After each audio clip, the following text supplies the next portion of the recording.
Dès 1768, le grand explorateur des mers du Sud, Louis-Antoine de Bougainville, découvre émerveillé la Polynésie française. Il écrit dans son carnet de voyage « Tahiti est le seul endroit de la Terre que la nature et le bonheur ont adopté ».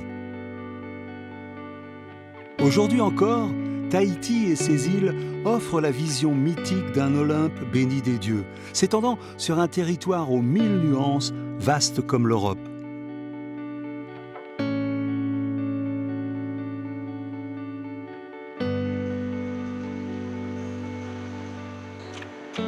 Au cœur de ce continent à la beauté sauvage, se niche un trésor naturel qui marque l'identité de tout un territoire. La fleur de Tiare Tahiti.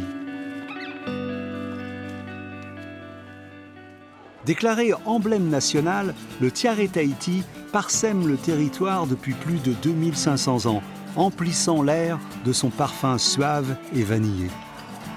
Découvrons comment se cultivent les Tiare Tahiti. Quand il y a trop de commandes, j'appelle « Hey, au secours, venez m'aider mamie parce que là, il y a beaucoup de commandes. » Apprenons quels dangers guettent ces plantes endémiques. Quelqu'un veut faire une photo de la fleur, il tire la branche, elle casse. Il a son sac à dos, il se tourne, il emmène la branche, il tire, elle casse. Comment se communique ce savoir-faire? C'est une recette qui est dans ma famille depuis des générations et on se la transmet.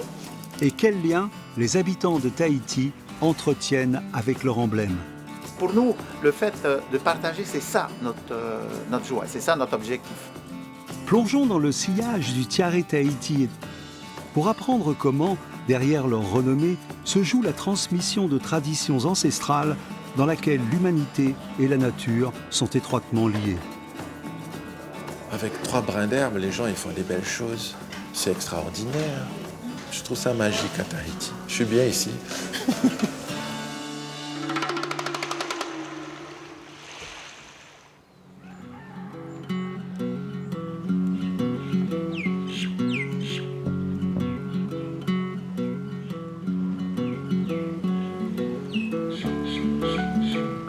Cette espèce endémique au puissant parfum de jasmin est le symbole vivant de la pureté et de l'harmonie des îles. En tahitien, Tiare veut dire fleur. Ainsi, fleur de Tiare signifie la fleur des fleurs.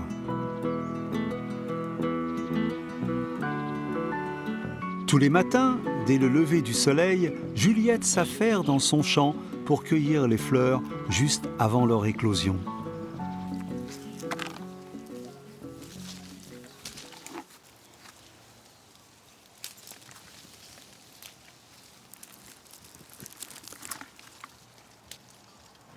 Alors, il faut venir de bonne heure parce que tu travailles avec toute la fraîcheur de la vallée et tout. Cueillir tout, ça garde le parfum. Parce qu'une fois ouvert, le parfum s'en va. Hein?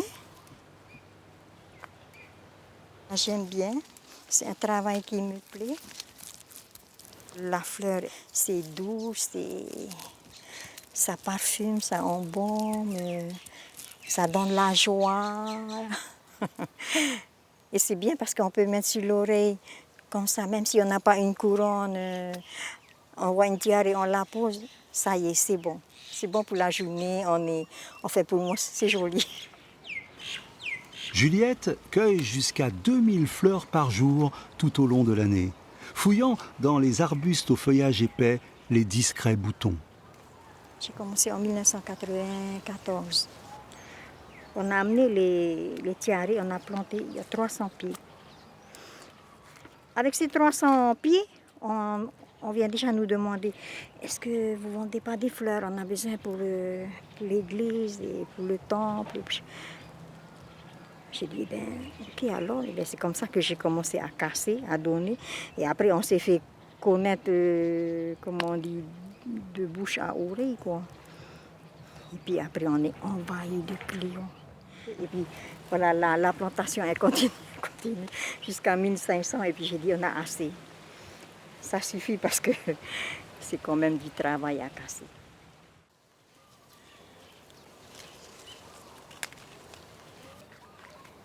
Alors je suis en train de casser 50 fleurs. Là il y a 50. Je mets une élastique. Je refais un autre paquet de 50. Et puis après je les joins, ça fait 100. C'est rare qu'on arrose. Hein? On a du soleil, on a de l'eau, on a tout ce qu'il faut, quoi. C'est le bon Dieu qui arrose. C'est moi, il ne faut pas oublier le bon Dieu. De temps en temps, il faut envoyer des couronnes à l'église. Hein?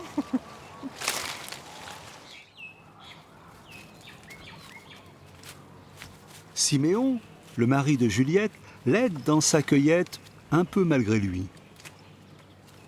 On n'aime pas. Il faut y aller maintenant. Ah. Il n'y a plus à reculer. Hein? Tous les jours. Tous les jours. Même le dimanche. On ne va plus à la messe à cause de ça. Voilà. Alors je cueille pour les cosmétiques, pour les particuliers.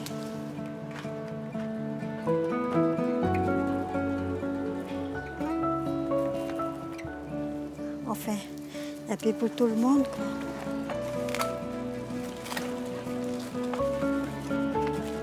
C'est les feuilles de hautie.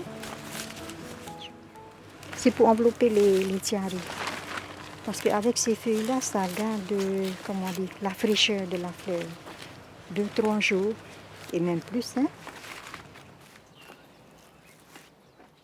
On tient, on fait ça.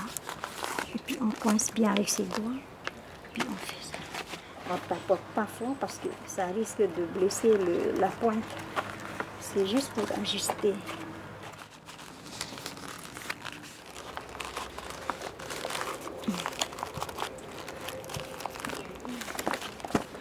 Après on fait ça.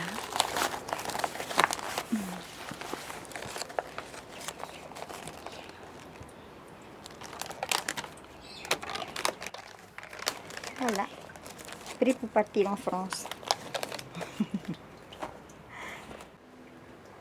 Plus qu'un commerce, la fleur reste un symbole culturel très fort qui ravive en Juliette de tendres souvenirs.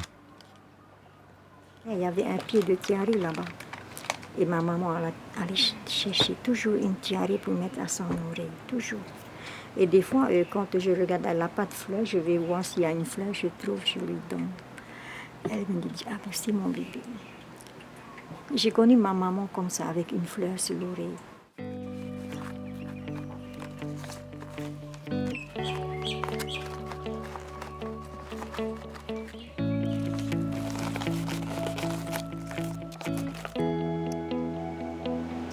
Dans la Polynésie d'autrefois, le tiare tahiti était sacré. Seuls les rois avaient le droit de cueillir et de porter cette fleur. Depuis le siècle dernier, tous les Tahitiens l'ont adopté. Sur la presqu'île de Tahiti, le tiare est la fleur de prédilection de Tumata. Je les cueille au niveau de la branche, donc ici, pour qu'elles tiennent mieux sur ma tête. La tiare tahiti, c'est vraiment un symbole d'amour, c'est un symbole d'accueil, symbole de prestige. C'est une tiare tahiti qui est belle, qui nous représente bien, mais en plus qui est unique. La jeune femme est connue pour ses tutoriels sur Internet qu'elle réalise depuis le jardin de son enfance. Je viens souvent ici sur le terrain de mes grands-parents pour faire mes petites vidéos. Et puis c'est un endroit authentique, en bord de mer, il y a du vent, beaucoup de verdure, donc ça permet de m'inspirer. Et aussi c'est un lieu où j'ai grandi, donc voilà, c'est tout pour plaire. Je me sens bien ici. Sa spécialité, le tressage de couronnes de fleurs dont elle filme les différentes étapes sur son appareil photo. Cette couronne de tiare tahiti est destinée à la future Miss du lycée Mahina. Et puis c'est une commande spéciale. Okay.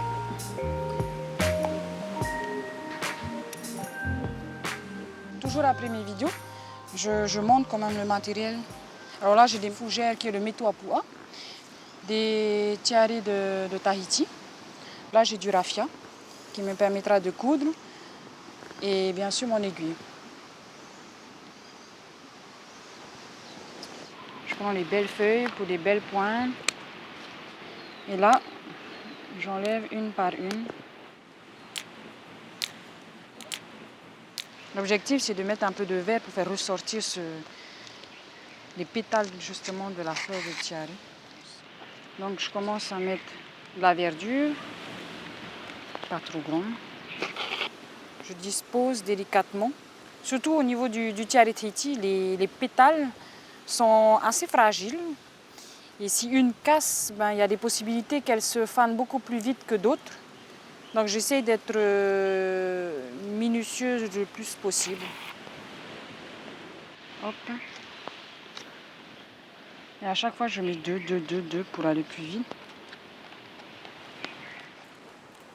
Mes tutos, c'est vraiment des petits détails tout bêtes qui sont essentiels en fait à la confection. Comme la conservation, comme le placement des fleurs, le choix des couleurs. Donc les tutoriels sont vraiment destinés aux locaux. Mon objectif, c'est qu'ils gagnent du temps et puis de les rassurer pour leur dire qu'ils ne sont pas seuls. Parce que moi, à la base, tout cela, je l'ai appris seule. Et si j'avais des tutos pour m'aider, peut-être que j'aurais gagné du temps, je n'aurais pas veillé pendant des nuits entières.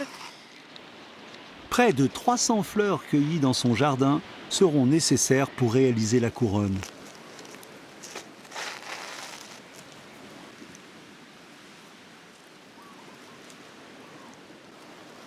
Ça commence à prendre forme. Et souvent, quand on arrive à la fin, on a hâte de terminer parce qu'on a hâte de voir le résultat. Il ne faut surtout pas abîmer les tiares Tahiti qui sont ici, parce que je vais les poser de cette façon pour pouvoir continuer ma couture. Et il ne faut pas forcer sur la couronne, il ne faut pas l'appuyer. Là, les tiares commencent à s'ouvrir, donc il faut que je me dépêche pour la confection pour pouvoir les maintenir au frais. Et demain, elles seront belles, bien ouvertes, toujours blanches. Super pour l'élection. Voilà, terminé. Donc, hop, on a un scratch. Donc c'est pour ça qu'il y a un gros scratch, parce qu'elle est lourde.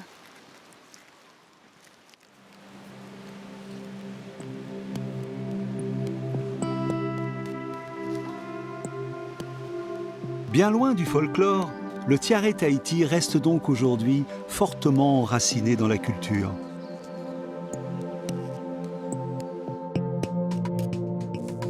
Cet héritage légendaire marque durablement la renommée de l'île et de ses croyances.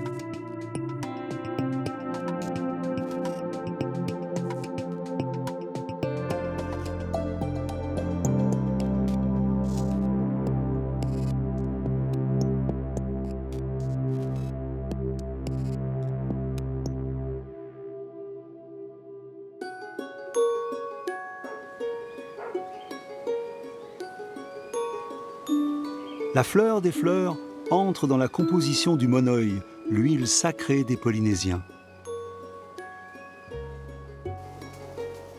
Ce baume aux reflets dorés nourrit et parfume le corps et les cheveux des Tahitiens depuis la nuit des temps. Tetao Tiare est la gardienne de sa fabrication. Elle a appris les gestes ancestraux de la recette auprès de sa grand-mère et de ses tantes. J'ai besoin de 2 cocos, hein? Oui. Avec son mari Nick, elle a ainsi créé une entreprise artisanale dans un savant mélange de tradition et de modernité.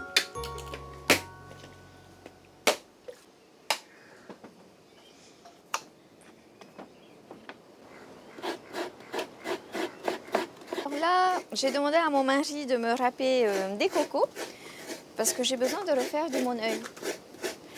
Donc le coco râpé étant l'un des ingrédients de base, donc je le regarde râper. Et ben voilà, notre cadre de travail, on a une vue à 180 degrés sur le lagon, sur l'océan, on est bien. Donc maintenant, je vais confectionner mon monoeil. Là, ce que je rajoute, ce sont les pétales des fleurs de Tiare Tahiti qu'on a cueillies très tôt ce matin. Je ne mets pas la tige parce qu'elle est remplie d'eau et de chlorophylle. Et donc c'est pour ça qu'on ne garde que les pétales dans notre recette. La fleur de Tiare Tahiti a sa légende.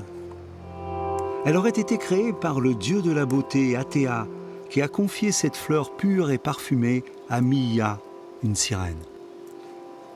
Miya Otetei va prendre la fleur en son sein et elle va descendre au fond des mers.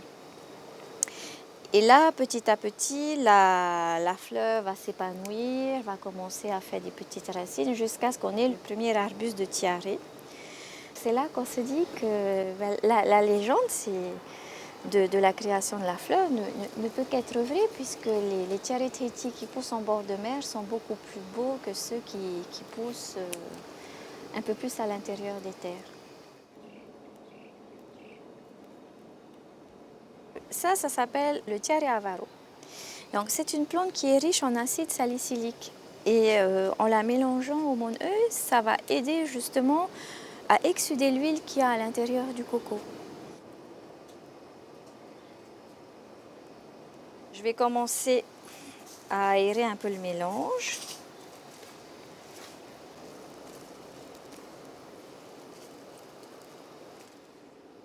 Dans la recette, le fait de mettre la main, ça permet de tout de suite avoir le contact avec les ingrédients, d'avoir le contact avec la nature. Et c'est aussi, il y a un échange. J'ai dit, il y a un ingrédient qui est aussi important, mais qu'on ne voit pas, c'est le mana. C'est ce que moi, en tant que personne, je vais mettre à l'intérieur de mon mélange. Donc là, c'est vraiment la prise de contact. Et donc, quand je sens, là, c'est entre les mains et ensuite les parfums qui se dégagent, je sens tout de suite que le mon-œil va être merveilleux. Tetao Tiare intègre maintenant à sa mixture un ingrédient surprenant, des perles noires de Tahiti. Là, je rajoute les perles dès le départ pour qu'elles aussi fassent connaissance avec les fleurs et le coco. Formées de concrétions de calcium, les perles de Tahiti sont en effet reconnues pour leurs propriétés anti-âge. Maintenant, je vais mettre tout ça à sécher au soleil. Donc, ça va être pendant quelques semaines où je le mets le matin et je le rentre quand le soleil commence à se coucher. Il faudra attendre 6 semaines pour que le mélange soit prêt à être filtré. Donc voilà, tu vois, là, c'est le coco et tout. On voit qu'il a bien rendu. Il est prêt.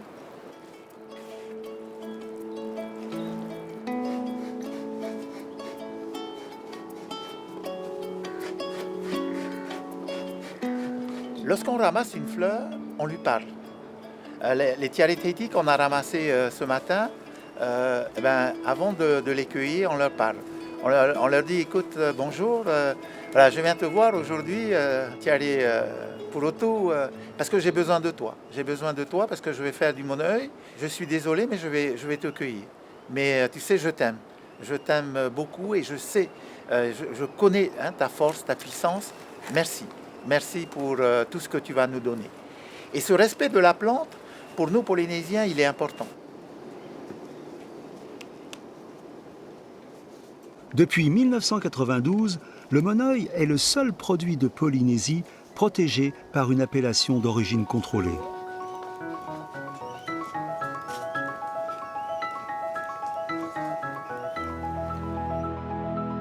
Alors que la place était comptée à bord des pirogues, les navigateurs tahitiens emportaient des arbustes de tiare lors de leurs lointaines expéditions. C'est dire leur importance. Car dans l'arbuste du Tiare Tahiti, tout peut servir. Plante ornement, il s'impose alors plante médicament.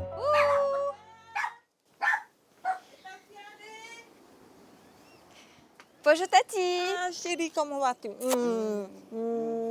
Tu vas bien? Oui, ça va, ça va. Je vais bien, voilà. Alors, qu'est-ce que tu m'as apporté là? Je t'ai apporté des feuilles de tiare. Tetao Tiare connaît les vertus médicinales de la fleur de tiare. Alors, En ce moment, à l'école, il y a beaucoup d'enfants absents, ils ont la grippe. Donc, j'ai apporté des feuilles. Je voulais te montrer comment tu dois utiliser ces feuilles-là pour soigner les enfants. Donc, ok, d'accord. Ben, je vais prendre mon cahier où voilà, je note toutes mes petites recettes. Voilà. Il faut 30 feuilles. 30 feuilles pendant 3 jours. C'est un traitement de 3 jours. Ok, ben, Alors, comme tout n'aura il y en a 90 là. 30 feuilles par jour, Par 3 jours. Pendant 3 jours. Alors, il y en a 90, on a suffisamment assez. Donc, Et je mets ça dans combien de litres d'eau alors, tu mets ça dans 2 litres d'eau à faire bouillir. Et après, ben, il faut faire le bain de vapeur et tout ça. Il faut aussi, tu peux aussi les baigner avec si tu veux. D'accord, ok. Hein? Et au niveau des feuilles, tu les cueilles quand alors alors, tu les cueilles la veille. Tous les petits détails ont leur importance. Moi, je note scrupuleusement à chaque fois pour ensuite avoir, entre guillemets, une démarche un peu scientifique pour dire, eh ben, ce médicament traditionnel, voilà comment on le prépare, voilà les effets que ça donne et tout. Donc, ça nous permet de créer des ponts, justement, avec les médecines contemporaines, les médecines douces. À l'époque, c'est tout ce qu'on avait. On n'avait pas de médecin, on n'avait pas de docteur, on n'avait rien. Et on faisait avec les moyens du bord. Donc, les Polynésiens, à l'époque, eh ben, ils se faisaient eux-mêmes leur médecine, leur raao. Voilà. On a mis l'eau sur le feu.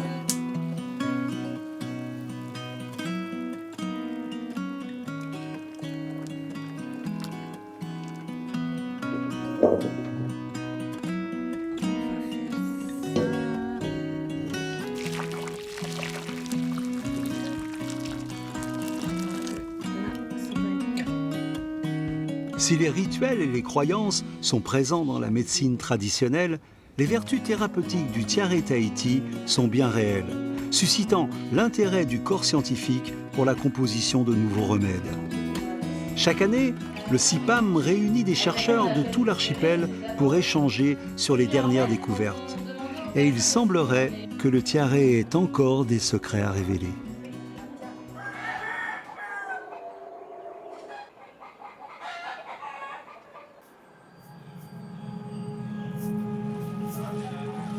Patrice est l'herboriste le plus connu de la région. Il a dédié sa vie à la pratique de la médecine traditionnelle à base de plantes. Quand j'ai commencé ici à soigner, il y avait du monde, autant de monde tous les jours du matin. À 5 h du matin, c'est plein chez moi, jusqu'à 9 h le soir. Pendant 30 ans comme ça, je ne pouvais plus supporter. Aujourd'hui, à la retraite, il a accepté de nous inviter dans son jardin pour nous dévoiler le mystère d'un remède au tiare. Et au mot. Pour cette infusion, il a besoin de tiare en bouton. On ne prend pas ça qui est un peu comme ça. On prend ça. Donc là, il y a un qui est bon là.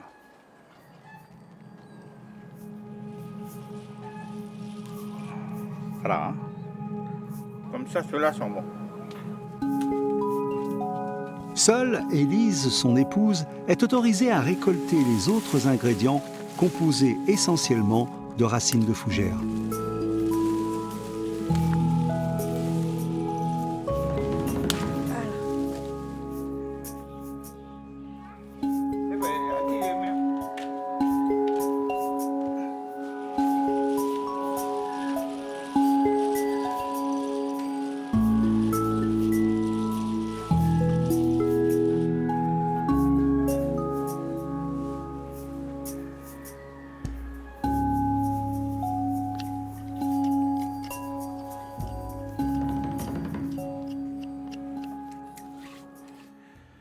Pour utiliser ça, il faut toujours enlever la racine. Hein. On prend que le haut de la racine. Et ces feuilles-là, voilà. Et on met dans l'eau. Et après, il y a les 2 tiare tahiti qui vont avec. Hein. Et puis après, voilà les fougères. 2 variétés de fougères. On n'utilise pas les feuilles, c'est plutôt ça qu'on utilise. Toujours avec 2 doigts. Quand on cherche le tiatiamao, on met toujours 2 doigts comme ça pour la préparation. Et après, on trempe dans l'eau.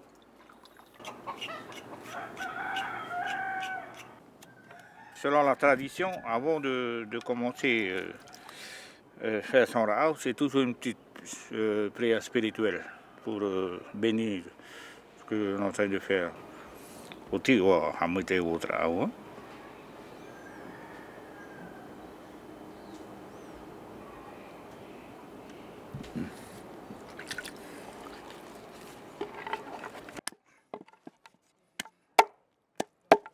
Alors pour écraser, c'est toujours 2 par 2.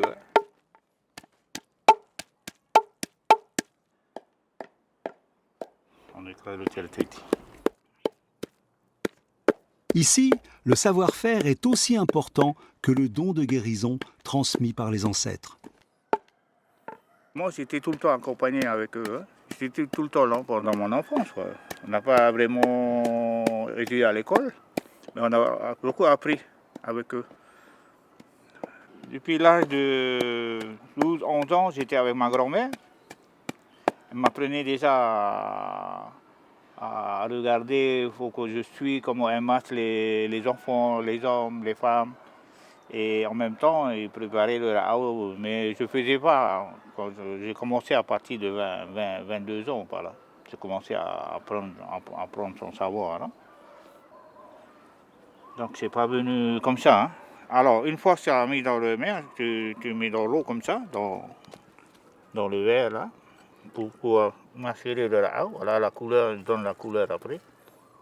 En potion, bain de vapeur, infusion ou bien cataplasme, les médications à base de tiare Tahiti aident à lutter contre la fatigue, les coups de soleil et même les crises de foie. Ça met à rajouter une petite cuillère de sucre roux pour remuer comme il faut, après on boit. C'est ça le rao.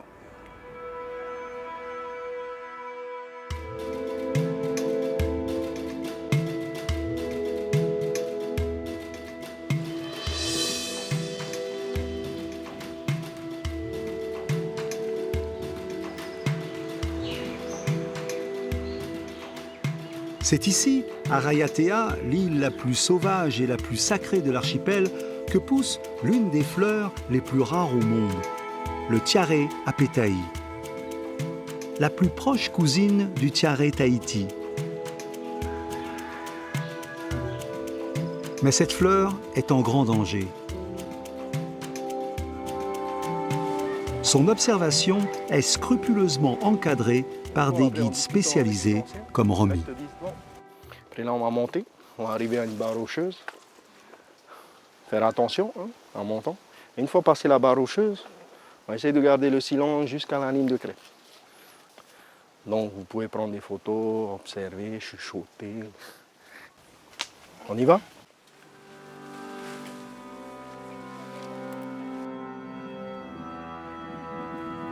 La fleur de tiare apetaï ne pousse que sur les flancs du plateau Temeani, à 772 mètres d'altitude. C'est une randonnée qui n'est pas aussi facile qu'il paraît. Hein. Il faut déjà avoir une certaine condition physique, la volonté de vouloir y aller et de subir ce trajet-là, sachant qu'il faut un minima 3 heures de marche, de pente, de sol glissant. Après, on a le bénéfice d'avoir des points de vue magnifiques là-haut. C'est ce qui est gratifiant avec ce vent qui apporte une certaine pureté, une certaine plénitude par rapport à la fatigue. Au fil de l'ascension, le groupe de randonneurs guette les arbustes abritant la fameuse fleur. Mais l'espèce décline, notamment à cause de la convoitise des promeneurs qui l'ont longtemps considérée comme un trophée. L'ouverture de la piste par laquelle on a pris, ça a permis aux gens de monter facilement sur le plateau, d'aller cueillir la fleur, de prendre des échantillons ou de faire des colliers, couronner des invités, des personnalités. Mais c'était aussi une marque de courage, pas de courage, dis plutôt pour un jeune ou une fille, je suis allé au Temeani et je le montre par cette preuve que j'ai ramené une fleur ou un bouton. Il n'y avait pas les smartphones à l'époque. Hein. Au jour d'aujourd'hui, il y a moins de pieds. Et on interdit la cueillette, le transport, la détention. Depuis 1995. Comme on dit, éduquer, c'est répéter. Donc, continuer à garder tout ce même message, cette même campagne d'information, de sensibilisation. Ils entendent, ils écoutent, donc plus tard, ils vont le répéter à leurs enfants. Plus tard, ils vont le répéter aux membres de la famille. Ils vont donner les consignes, la procédure à faire. C'est ça qui est intéressant. Le pays a pendu un texte de loi, a pendu une réglementation, a pendu une amende. Mais s'il n'y a personne pour rappeler comment il faut faire les choses, on est parti à l'échec total. Donc c'est un peu le combat une des quêtes que Tuihana opère depuis 2005. Au pied du plateau Temeani, le botaniste Fred Jacques est déjà en place avec son équipe. Ouais, une tente malaise. Donc on a fait deux types vraiment très opposés, la lande et la forêt. Hectare, combien ça fait, mais... En tant que consultant pour la direction de l'environnement de Polynésie française, Fred a en charge la sauvegarde de cette fleur, classée parmi les espèces en voie d'extinction. Le Tirapetahi, on le suit depuis 10 ans à peu près maintenant, vraiment très précisément sur les deux plateaux. On a calculé en 20 ans, on a un taux d'extinction de 81%. Donc ça veut dire que extinction, ce n'est pas que la mortalité. Ça veut dire que malgré les jeunes qui poussent, on a 81% de la population à l'époque qui a disparu complètement. Là par exemple, nous, sur ce plateau, on en connaissait à peu près une centaine. Et maintenant, on n'arrive même plus à une dizaine sur lesquelles on peut travailler.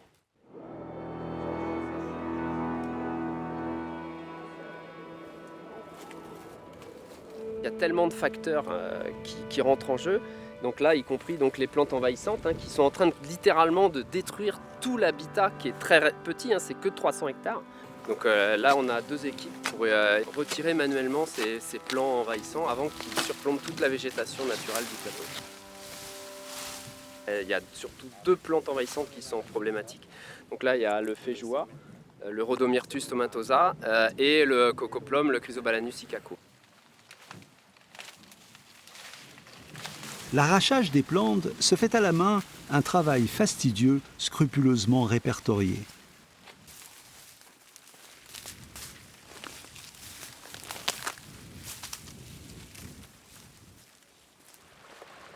Nous suivons Fred à la rencontre de cette fleur miraculée. Derrière ce grillage, l'un des derniers spécimens au monde se dévoile enfin.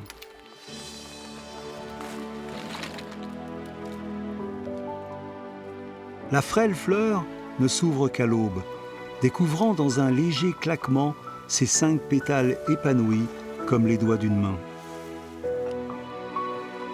Elle tient son nom d'Apetahi, une jeune femme, folle de chagrin à cause du départ de son amoureux, qui s'est coupé la main avant de se jeter du haut de la falaise. Une triste légende qui fait écho à la fragilité de cette fleur, unique au monde. Ce qui est particulier chez cette plante, c'est qu'on peut distinguer deux parties. Donc tu as le rameau vert ici, et toute la branche ici, qu'on appelle, on peut dire, le rameau boisé, par exemple. Et le problème, c'est qu'il n'y a que cette partie qui est, entre guillemets, vivante végétativement. C'est-à-dire que c'est là que les rameaux vont naître. On voit, c'est pas très long, c'est quelques centimètres. Et le problème, c'est si on casse juste en dessous de ce rameau vert, toute la branche va mourir. Jamais on a vu un rameau repartir de la branche. Donc on voit très bien l'impact que ça peut avoir, très facile, de l'homme. Si en cueillant, ça va tuer la branche. Le rat, en mangeant, ça va tuer la branche. Le champignon, en tuant, pareil, l'apex, ça va tuer la branche aussi. Donc ça peut être très rapide en fait. Donc on a essayé de donner des consignes un peu à la population en disant qu'est-ce qui serait bien de faire à l'approche du Tirapetahi. D'enlever son sac, de ne pas être trop nombreux autour, de ne pas toucher la fleur, sachant qu'on va la casser, puis peut-être qu'on va la contaminer avec des champignons qu'on l'a ramassée, on ne sait pas d'où. et évidemment de ne pas la couper ou d'interagir sur son habitat. La survie de cette fleur mythique viendra peut-être de ses boutures, mais là encore, la belle est délicate. Et donc tout ça, c'est un chemin qui existait depuis très longtemps, hein. Et en fait, toute cette montagne était couverte de tiare petahi et les gens, c'est pour ça qu'ils ont créé ce chemin pour visiter jusque-là. Nous, on est arrivés il y a un peu plus de 10 ans pour travailler sur le tiare et tout ce flanc était avec des tiare petahi. Et depuis, il n'y a que celui-ci qui subsiste, celui du bas. Donc on a décidé d'essayer de en replanter dans cette zone, mais ça met du temps.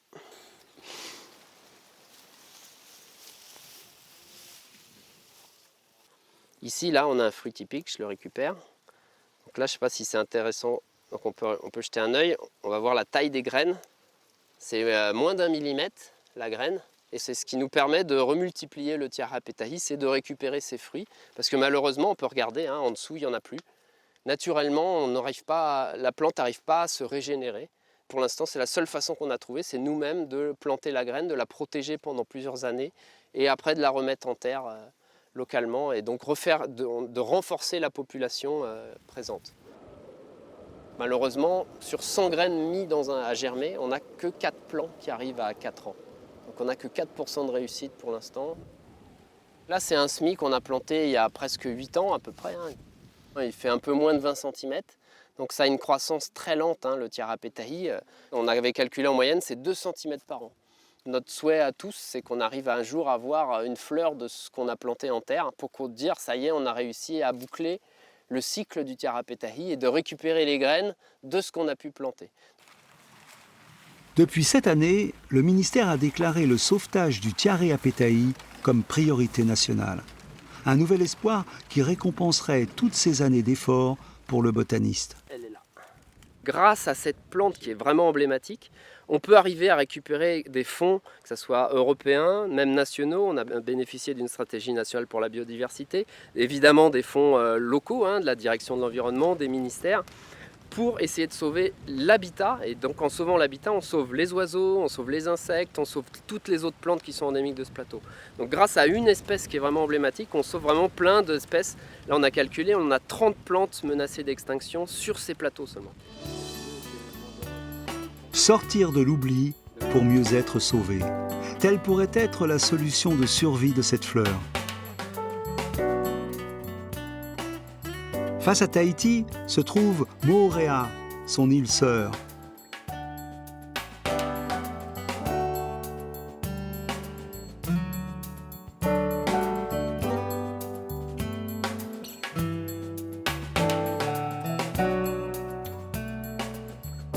Voici la célèbre baie à laquelle le navigateur James Cook donna son nom après avoir accosté en Polynésie.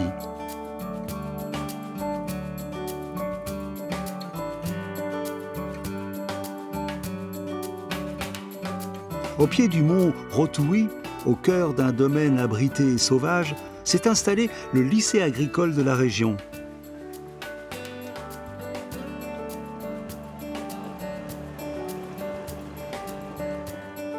Ici, des jeunes de 16 à 19 ans se forment au métier de l'agriculture.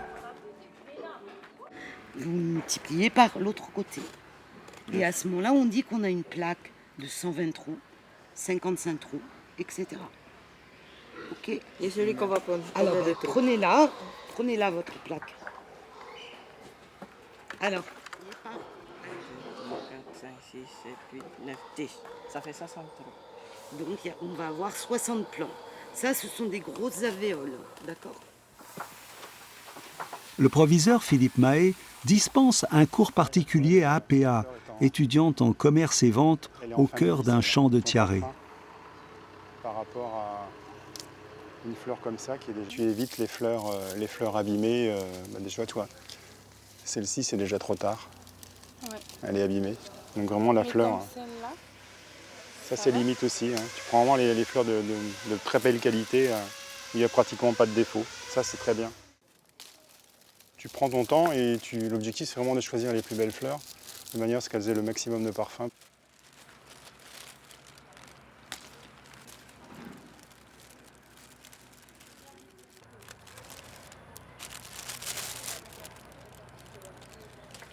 Là, il y a une trentaine de plants à peu près.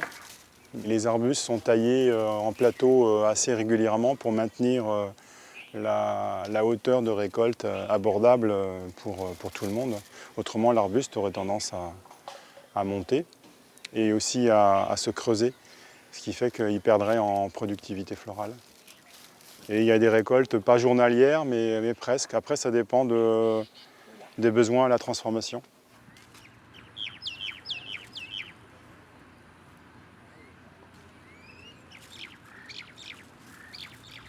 C'est bien le parfum de la tiare? Ah oui, j'adore. Surtout son goût. Il est unique. Ça rapproche plus du côté du miel.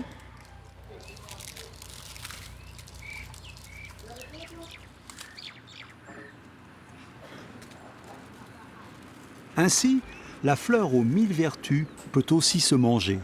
Suivons APA en cuisine.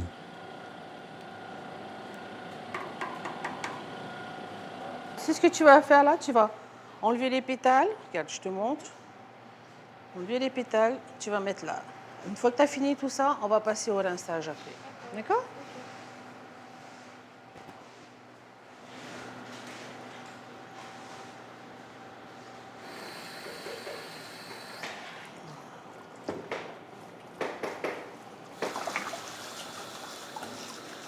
Une fois que ton sirop de sucre est préparé, tes pétales dedans, tu vas surveiller, tu vas remuer de temps en temps jusqu'à ce que les pétales deviennent transparentes, marron, jusqu'à ce que ça prenne le côté sucre. Voilà, je vais te laisser faire ça. Dans ce chaudron cuivré, la fleur se gorge de sucre pour se transformer en confiture. On fait ça tous les jours, donc on arrive à faire 100-200 pots par jour au moins.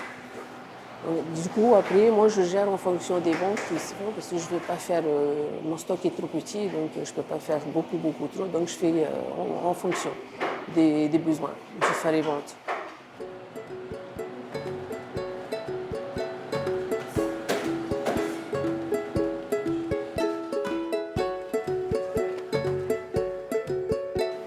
Formés à la vente, APA et les autres élèves tiennent une petite boutique et vendent directement leur production aux touristes. On fait une petite dégustation. Vous présentez les parfums. C'est la tiare Tahiti avec la pétale. Très bonne. Très bonne. Elle est excellente. Moi, que ce soit si bon pour en ramener, parce que on la ramènera un petit pot quand même. Faut tout goûter, ouais, tout. Ça a le goût du miel, mais ça n'est pas du miel. C'est de la fleur de tiare. C'est bon. C'est fait maison par les étudiants. C'est une des confitures phares de l'établissement. C'est vrai que dans les autres pays tropicaux, on va retrouver les mêmes confitures que les nôtres, c'est-à-dire ananas, mangue, papaye, goyave, etc. Et le tiare Tahiti, c'est vraiment spécifique à la Polynésie. Donc les gens qui viennent ici repartent avec quelque part le goût, l'odeur de la Polynésie.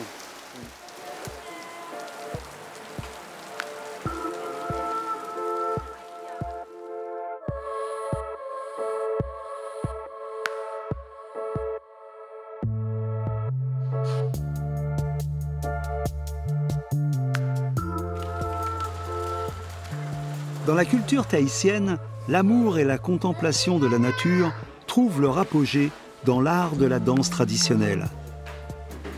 À 17h, on est prêt. Jean-Marie Biret est le chef de la troupe Manaou. Rajoute ça. Tu peux rajouter du rouge et puis ça. C'est pas forcé qu'elle soit identique au millimètre près. D'accord. Il n'y a que dans les grands châteaux qu'il y a des jardins où tout est aligné. Et puis il y a des tiare Tahiti. D'accord? On emploie des éléments de notre environnement et je crois que ça participe au fait que les gens se sentent reconnus, le public. C'est leur environnement qui leur parle. C'est l'intérêt de travailler avec les éléments de la nature. On trouve tout ça dans nos jardins. Il y a des choses qu'on ne peut pas faire longtemps en avance puisque c'est des végétaux, ils vont faner. Il y a des fleurs fragiles et il faut faire juste à temps et pas trop tôt, pas trop tard.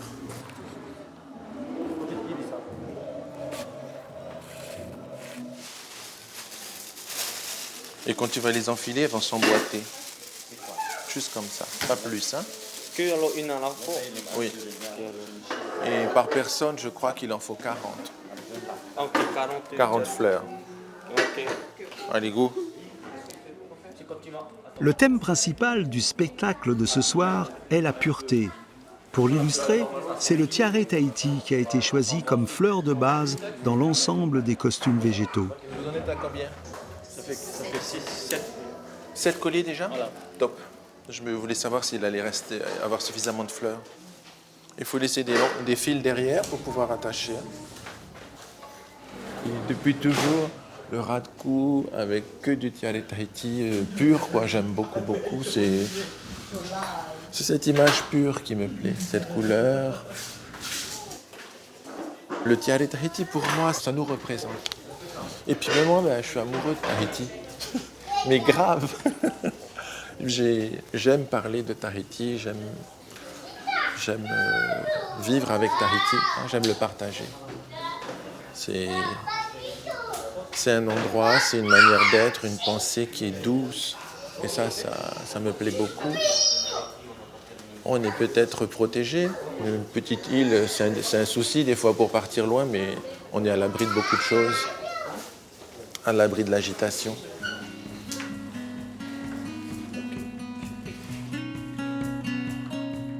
Pour la grande majorité des Polynésiens, la danse, autrefois interdite par les missionnaires, exprime aujourd'hui une forte revendication identitaire. Leur culture, c'est ce qu'ils vivent aujourd'hui. Tout ce que dans notre pays, on emploie des mots pour d'autres parfois, comme partout. Et ici, on dit culture, on dirait qu'on parle des choses d'il y a longtemps. Non, ça s'appelle le passé. C'est pas notre culture, c'est le passé. On s'en inspire, on vient de là, mais notre culture, c'est ce que nous sommes. C'est notre manière d'être aujourd'hui, ici, à cet instant-là.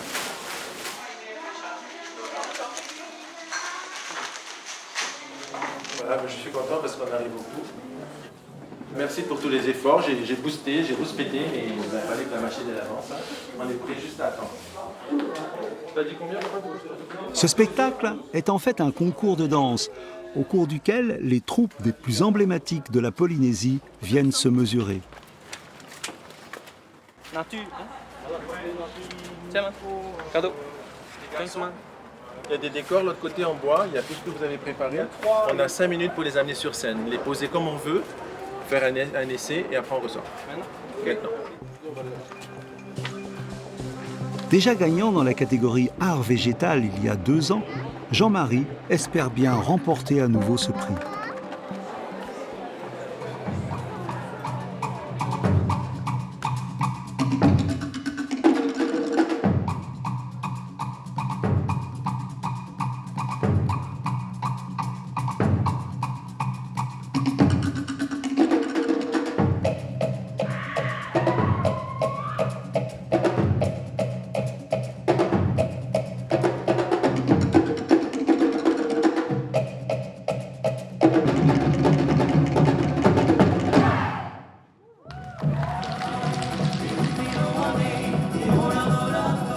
La troupe de Jean-Marie enchaîne les tableaux devant un public conquis, séduit par la fleur de tiare Tahiti.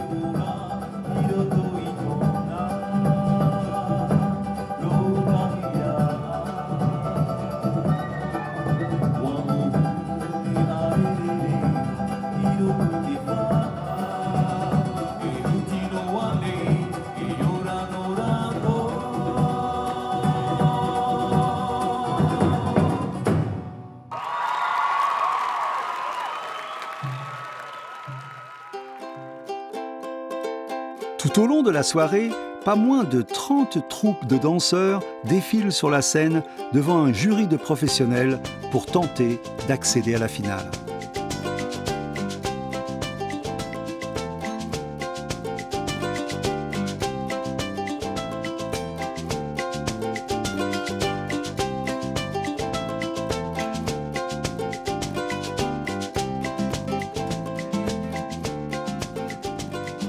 Dans ce pays de tradition orale, la danse tahitienne contribue à préserver la mémoire d'une immense vie collective dont le Tiare Tahiti constitue le cœur.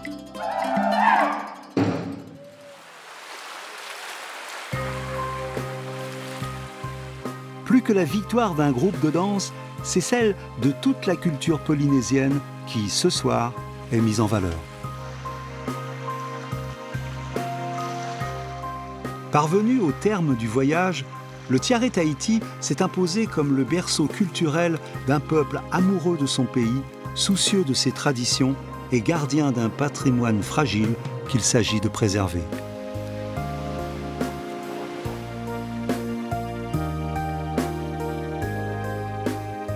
Un territoire à la beauté et aux couleurs si puissantes qu'il a inspiré à Louis-Antoine de Bougainville un attachement puissant. Tant que je vivrai, je célébrerai l'heureuse île. La nature l'a placée dans le plus beau climat de l'univers, embellie des plus riants aspects, enrichie de tous ses dons. C'est ici la véritable utopie.